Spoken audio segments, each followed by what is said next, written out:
പിന്നെ എല്ലാം ശൂന്യം. നമുക്ക് പിന്നെ ഇങ്ങനെ അങ്ങ് ഇരുന്നാൽ മതി. എൻ്റെ സുഖം. എനിക്ക് മറവി എന്ന് പറയുന്ന ആ അവസ്ഥ വന്നു. മനസ്സ് മുറിവ് പറ്റി മനസ്സ് കട്ടായി മാറിപ്പോയി. എൻ്റെ കയ്യിൽ നിന്നും 1 രൂപയെങ്കിലും വാങ്ങിക്കാനായിട്ട് ആളുകൾ ക്യൂ നിൽക്കുക. എനിക്കിത് സന്തോഷത്തോടെ ഞാൻ സ്വീകരിച്ചത്. ഇത് മാത്രം മതി. ഇതുകൊണ്ട് ഒരുപാട് എനിക്ക് ഉണ്ടാവട്ടെ എന്ന് ഞാൻ പ്രാർത്ഥിക്കും. മോള് തന്നെ പണമാണ്, ഈ കുട്ടിയും പണമാണ്. ഹോസ്പിറ്റലിൽ പോയിട്ട് പണം കൊടുത്തിട്ട് ഓക്സിജൻ ഇടണ്ടേ? മോളുടെ അമ്മയുടെ കാര്യമൊക്കെ ഇതിൽ പറഞ്ഞില്ലേ? കുട്ടിക്ക് ഇനി പണമൊക്കെ കിട്ടുമെന്നേ. നല്ല ശുദ്ധവായുവൊക്കെ ഇനി നന്നായിട്ട് അങ്ങ് ശ്വസിക്കുക. ഇതുവരെ ശ്വസിച്ചില്ല എന്നല്ല പറഞ്ഞത്. മോളുടെ കയ്യിലിരുന്ന പണം എനിക്കെത്തി, സ്വീകരിച്ചു, വെച്ചു. പിന്നീട് മോളുടെ അടുക്കിലേക്ക് വരുന്നത് മറ്റൊരു തുകയാണ്, സംഖ്യയാണ്. മോള് തന്നത് പണമാണ്, ഇവിടുന്ന് അങ്ങോട്ട് തരുന്ന സംഖ്യയാണ്. അത് കടന്ന് കുറച്ചും കൂടെ ജ്ഞാനത്തിലേക്ക് വന്നാൽ നിങ്ങൾക്ക് ആനന്ദം ഉണ്ടാവും. ഇപ്പൊ തന്നെ ഒരു ആനന്ദം ഉണ്ടായില്ലേ? ഉള്ള പ്രാന്ത് മൊത്തം അവരെ കുറിച്ച് പറയും. ഉള്ളിൽ കിടക്കുന്ന മുഴുവൻ എടുത്ത് പുറത്തോട്ട് ഇടുക. നിങ്ങളെ അല്ല കുട്ടികളെ. ദേവിക്ക് എന്ന് മുതലാ ഇങ്ങനെ എൻ്റെ ഉള്ളിൽ വേറൊരു ഒരു ആത്മാവുണ്ട്, അല്ലെങ്കിൽ എൻ്റെ ഉള്ളിൽ ഞാൻ ഇതല്ല എന്ന് മനസ്സിലാക്കിയത് എന്ന് മുതലാ ഒരു ചൈതന്യമുണ്ട് എന്ന് തോന്നിയത്. ഇപ്പൊ എല്ലാവരുടെ ഉള്ളിലും ചൈതന്യം ഉണ്ട് അല്ലേ? ഇപ്പോൾ എല്ലാവരുടെ ഉള്ളിലും ഒരു പുരുഷനും ഉണ്ട്, ഒരു സ്ത്രീയും ഉണ്ട്. ഇപ്പം അർദ്ധനാരി, ഒരു സ്ത്രീൻ്റെ ഉള്ളിൽ ഒരു പുരുഷനും ഉണ്ട്, ഒരു സ്ത്രീയും ഉണ്ട്. അതുപോലെ എല്ലാവരുടെ ഉള്ളിലും ദൈവത്തിൻ്റെ ഒരു അംശമുണ്ട്. പക്ഷെ അത് നമ്മൾ തൊട്ടറിയാൻ ശ്രമിക്കുന്നില്ല. അതിനെ തൊട്ടറിഞ്ഞത് എപ്പോഴാണ്? ഇങ്ങനെ കുട്ടിക്കാലം മുതൽ തന്നെ ഇങ്ങനെ സംസാരിക്കുമായിരുന്നു മോനെ. ഇത് ഒരു വളരെ ലളിതമായിട്ടുള്ള കാര്യമാണ്. നമ്മൾ ഇങ്ങനെ ഇരിക്കുമ്പോൾ നമ്മുടെ ഉള്ളിൽ നിന്നും വാ എണീക്കാൻ പോവാം. മോനെ അത് ആൾക്കാർ പറയുന്നില്ലേ? മോൻ തന്നെ മോനെ കുറിച്ച് ഇങ്ങനെ അങ്ങ് പറഞ്ഞാലോ? മോൻ ചിന്തിക്കണ്ട കൂട്ടാ. ഇപ്പോൾ തന്നെ നമ്മൾ ചിന്തിക്കുമ്പോഴാണ് അയ്യോ നമ്മളെക്കുറിച്ച് അവരങ്ങനെ പറഞ്ഞു ഇങ്ങനെ പറയണം. ചിന്തിക്കാതാണ്ട് ഇങ്ങനെ ഒന്നിരുന്ന് അപ്പോഴേ നമുക്ക് തോന്നൂലേ? അല്ല, ഇങ്ങനെ ഇരിക്കുമ്പോൾ നമുക്ക് തോന്നൂലേ ഭക്ഷണം കഴിക്കാം. അപ്പോൾ നമ്മളുടെ ആ ശരീരത്തിന് ഭക്ഷണം കഴിക്കാമെന്നുള്ള ആജ്ഞ കൊടുക്കുന്നത് നമ്മുടെ ഉള്ളിലെ ആ ബോധമാണ്. നമ്മൾ എത്ര അങ്ങനെ ചിന്തിച്ചാലും എന്നാലും ചിന്ത വരില്ലയോ നമ്മളെ കുറിച്ച് അങ്ങനെ പറയുന്നല്ലോ, അല്ലെങ്കിൽ ഇന്ന കാര്യങ്ങൾ. അത് ആദ്യമൊക്കെ തോന്നും, പിന്നീട് നമുക്ക് ഇതുപോലെ തിരിച്ചറിവ് ഉണ്ടാവുമ്പോൾ അങ്ങനെ തോന്നൂല. കാരണം അവരും അല്പസമയം കഴിയുമ്പോൾ അവരും ഇതുപോലെ മാറി ചിന്തിക്കും. അവിടെ ചിന്തിക്കുമല്ല മക്കൾ, അവിടെ ചിന്ത നമ്മുടെ നഷ്ടപ്പെടുക. നമ്മുടെ ചിന്ത നഷ്ടപ്പെടുന്നത് നമ്മൾ സ്വയം അറിയണം. മറവിയിലേക്ക് നമുക്കൊരു മറവിയുള്ള കാര്യം നമ്മൾ സ്വയം അറിയണം. എന്തും മരണമുണ്ട്, ദേഹമരണം ഉറപ്പാണ്. അപ്പോഴേ ഈ ചിന്തിക്കാൻ പോകുന്നോണ്ടാണ് കുഴപ്പം സംഭവിക്കുന്നത്. മോളിപ്പോൾ ഒരിടത്ത് ഇവരാരുമില്ല, മോൾ ഒറ്റയ്ക്കൊരു മുറിയിരിക്കുക. മോക്ക് ഭക്ഷണം ആരെത്തിക്കും? ആണോ? ആരും എത്തിക്കില്ലല്ലോ. അപ്പൊ എല്ലാത്തിന്റെ ഉറവിടം ആരാണ്? ആണല്ലോ. ഇത്രയേ ഉള്ളൂ, വളരെ സിമ്പിൾ. ഈ സിമ്പിളായിട്ടുള്ള കാര്യമാണ് ആളുകളൊക്കെ എന്തോ ആത്മീയതയാണ്, ഇത് മറ്റേതാണ് മറിച്ചതാണ് എന്നൊക്കെ പറഞ്ഞുകൊണ്ട് തേരെ പാരാൻ നടക്കുന്ന വളരെ ലളിതമായിട്ട് കാര്യമുള്ളൂ. ഒരു മുറിക്കകത്ത് കുറച്ച് നേരം ഒന്ന് ഒറ്റയ്ക്ക് ഇരിക്കുക, എന്നിട്ട് നമുക്ക് തന്നെ പോയി വെള്ളം എടുത്ത് കുടിക്കണമെന്ന് തോന്നും, ചോറ് കഴിക്കണമെന്ന് തോന്നും. അതെല്ലാം നമ്മളെടുത്ത് കഴിക്കുന്നതല്ലേ. അത്രയേ ഉള്ളൂ കുട്ടികളെ. അതെ, സത്യം. ആരെങ്കിലുമൊക്കെ ഉള്ളപ്പോഴാണ് നമുക്ക് ഇന്ന ആളിൻ്റെ അടുത്ത് നിന്ന് വ്യക്തികളുടെ അടുക്ക് പറയും ആ വെള്ളം ഇങ്ങോട്ട് എടുത്തേക്ക്. താങ്ങാൻ ആളുള്ളപ്പം തളർച്ച അറിയില്ല. അപ്പോൾ നമ്മളെ ഒരാൾ നമുക്ക് എല്ലാം എടുത്ത് തരുമ്പോൾ നമ്മൾ ഇങ്ങനെ ഇരിക്കും, രാജാവിനെ പോലെ റാണിയെ പോലെ. പക്ഷെ ആരും ഇല്ലെങ്കിൽ ഇങ്ങനെ അങ്ങ് ആവും. ഇങ്ങനെ ആവുന്ന അവസ്ഥയിലാണ്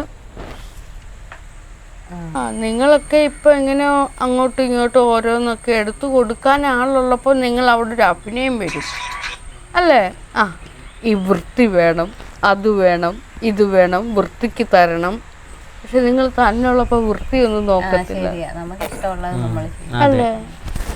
അല്ലേ കുട്ട? എന്തെങ്കിലും കഴിച്ചാൽ മതി അല്ലെങ്കിൽ കുടിച്ചാൽ മതി എന്നൊരു തോന്നലായിരുന്നു. മറ്റാരെങ്കിലും ഒക്കെ വരുമ്പോൾ നിങ്ങൾക്ക് തോന്നും ഇന്നതൊക്കെ ഉണ്ടാക്കി കൊടുക്കണം അത്. പക്ഷെ നിങ്ങൾ തന്നെ ഉള്ളപ്പോൾ നിങ്ങൾക്ക് പച്ചോറായാലും മതി. ആരോ ചോദിച്ചു, ഈ കുട്ടികൾ എങ്ങനെ ആണോ എന്നറിയില്ല, ആരോ ചോദിച്ചു നാഗാദേവിയെ പോലെ എങ്ങനെ ആവുമോ എന്നോ മറ്റോ ആരോ ചോദിച്ചു. അപ്പോൾ മോള് പറഞ്ഞ ഒരു വാക്ക്, അതുപോലെയൊന്നും എനിക്ക് ആവാൻ പറ്റില്ല. അപ്പോൾ മോളെ ആരോ നിരീക്ഷിക്കുന്നുണ്ട്, ആ ഒരു ഇത് മോളിൽ കാണുന്നുണ്ട്. അതുകൊണ്ടാണല്ലോ അങ്ങനെ ചോദിച്ചു. തന്നെയല്ല ഇതൊക്കെ കിടക്കുന്ന കാണുമ്പോൾ ആരോ ചോദിച്ചു. അപ്പോൾ മോളൊരു വാക്ക് പറഞ്ഞു, എനിക്ക് അറിയില്ല കുട്ട, എനിക്കറിയില്ല എന്നങ്ങാണ്ട് മോള് പറഞ്ഞിട്ടുണ്ട്. അതുപോലെ ആവുമെന്ന് അറിയില്ല. ഇവരുടെ അടുത്തായിരുന്നു തോന്നുന്നു. അത് നല്ല മനസ്സുകൊണ്ടൊന്നും അല്ല. ഞാനിങ്ങനെ ശുശ്രൂഷിക്കാൻ ആൾക്കാരുടെ അടുത്ത് പോയിട്ടുണ്ടെന്നേ, അല്ലാതെ എന്റെ നല്ല മനസ്സൊന്നും, ഞാൻ ആളുകളുടെ ഇത് ഇങ്ങനെ വാങ്ങിക്കുന്ന ആളാ. നല്ല മനസ്സുള്ളതുകൊണ്ടാണ് പൈസ കൊടുക്കണമെന്ന് തോന്നുന്നത്.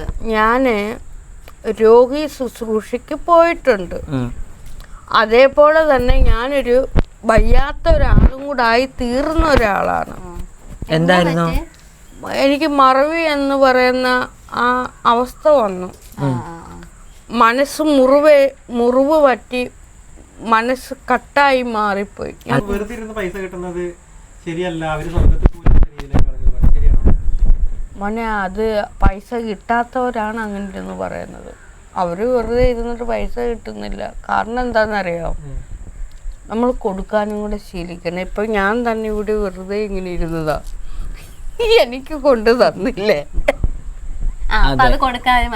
അതെ, ആ കിട്ടിയതിന് കൊടുക്കാനൊരു മനസ്സുള്ളതുകൊണ്ടാണ്. ഉത്തരം കിട്ടിയില്ലേ കുട്ടി? ഇത് തന്നെയാണ് ഉത്തരം, വേറെ ഒരു ഉത്തരവില്ല. അതായത് ഇൻസ്റ്റാഗ്രാമില് സബ്സ്ക്രിപ്ഷൻ തുടങ്ങിയിട്ടുണ്ട്, അറിയോ? എന്നുവെച്ചാൽ നമുക്ക് പേഴ്സണൽ വീഡിയോസും കാര്യങ്ങളൊക്കെ അപ്ലോഡ് ചെയ്യാം.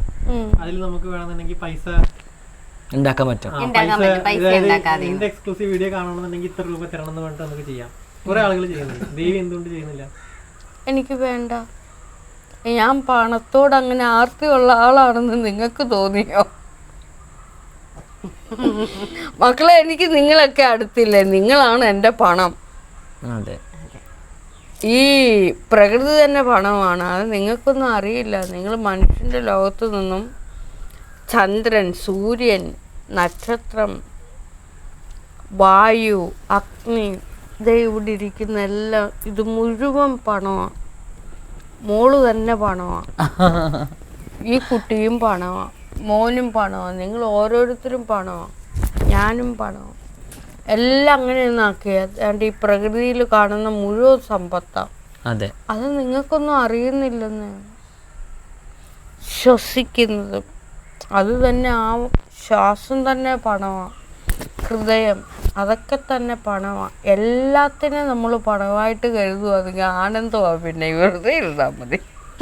അതെ, ഇപ്പോൾ ദേവി പറഞ്ഞ ഒരു കാര്യം, ഇപ്പം ദേവി പറഞ്ഞ എല്ലാം പണമാണ്, ശ്വസിക്കുന്നതും പണമാണെന്ന്. നമുക്ക് ഒരു നേരം നമുക്ക് ശ്വസിക്കാൻ പറ്റില്ല എന്നുണ്ടെങ്കിൽ നമ്മൾ ഹോസ്പിറ്റലിൽ പോയിട്ട് പണം കൊടുത്തിട്ട് ഓക്സിജൻ ഇടണ്ടേ, അല്ലേ? മിടുക്കി. അതാ പറഞ്ഞ എൻ്റെ അടുത്തിരുന്ന ഇതുപോലുള്ള ജ്ഞാനങ്ങൾ വരും. അതെ, സത്യം. ജ്ഞാനം വന്ന് കയറിയിട്ട് നമ്മൾ അങ്ങോട്ടും ഇങ്ങോട്ടും ഇങ്ങനെ ആനന്ദിച്ച് പറയും. ആ ആനന്ദിച്ച് പറയുമ്പോൾ ഇനിയാണ് ഇമ്പോർട്ടൻ്റ്. ഈ ആനന്ദിച്ച് പറയുന്നത് ദാണ്ട് ഈ 2 പേര് വന്നിരുന്ന് വീഡിയോ എടുക്കും. അവരത് പാസ് ചെയ്യും. പാസ് ചെയ്യുമ്പോൾ അതിൽ നിന്നും നമുക്ക് ആളുകൾ വരും, ആളുകളെത്തും. ആ ആളുകൾ ഈ വീഡിയോ ദൃശ്യങ്ങളെടുത്ത് അപ്ലോഡ് ചെയ്ത് മാധ്യമങ്ങൾ, മീഡിയ അത് കൊണ്ടുപോകും. പ്രപഞ്ചം മുഴുവൻ ഇത് കാണാം. ഓരോ മനുഷ്യൻ്റെ മനസ്സിലേക്ക് തറച്ച് കയറും. അവരൊക്കെ തന്നെ മോളെ ഇഷ്ടമുള്ളവർ അങ്ങോട്ട് പോവും, മോളെ അങ്ങോട്ട് വരും, എന്നെ ഇഷ്ടമുള്ളത് ഇങ്ങോട്ട് വരും. നമ്മളെ 3 പേരും ആളുകൾ ഇതിലേക്കൂടെ വന്ന് മോക്ക് ധാരാളം വെറുതെ ഇരുന്ന പൈസ കിട്ടുമോ? വെറുതെ ഇരുന്ന പൈസ കിട്ടുമോ? മോനെ ഞാനിപ്പോ വെറുതെ ഇരുന്നപ്പോഴില്ലേ എനിക്കാണ്ട് ഇതെല്ലാം ഇങ്ങനെ വന്നത്. പക്ഷെ ശ്രീലക്ഷ്മിക്ക് അങ്ങനെ വരുന്നില്ല. ശ്രീലക്ഷ്മിക്ക് കൊടുക്കുന്നോ വേണ്ട വേണ്ടെന്ന് പറയുവാണ്. അതാണ് മെയിൻ. ഇപ്പൊ മനസ്സിലായോ? അത് വാങ്ങിക്കണം. പൊതുവെ അങ്ങനെയാണ്, ആര് എന്ത് കൊടുത്താലും വാങ്ങിക്കും. വെറുതെ ഇരിക്കുവായിരുന്നു. ദേവി അറിഞ്ഞു കൊടുത്തു, വേണ്ടാന്ന് പറഞ്ഞ്. ചേട്ടത്തിൽ നിന്നാണ് കൊടുത്തത്, അപ്പോൾ നിരസിച്ചു.